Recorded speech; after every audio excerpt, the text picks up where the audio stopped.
मराठी भाषेतील अलंकारिक शब्दांची गंमत. स्वभाव ओळखूया. अष्टपैलू, सर्व गुणसंपन्न. अकलेचा कांदा, मूर्ख. कळीचा नारद, कळ लावणारा.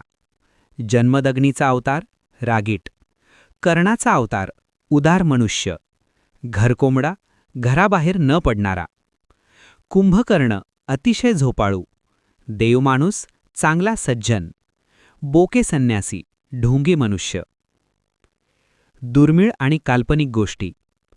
भगीरथ प्रयत्न, आटोकाट प्रयत्न. उमराचे फूल, दुर्मिळ वस्तू. अरण्यरुदन, ज्याचा उपयोग नाही असे कृत्य. 14वे रत्न, मार. मारुतीचे शेपूट, लांबत जाणारे काम. दगडावरची रेघ, कधीही न बदलणारे. खडाजंगी, मोठे भांडण. उमराचे फूल, दुर्मिळ वस्तू. पांढरा कावळा, निसर्गात नसलेली वस्तू. पर्वणी, अतिशय दुर्मिळ योग. उमराचे फूल, दुर्मिळ वस्तू. अळवावरचे पाणी, फार काळ न टिकणारे.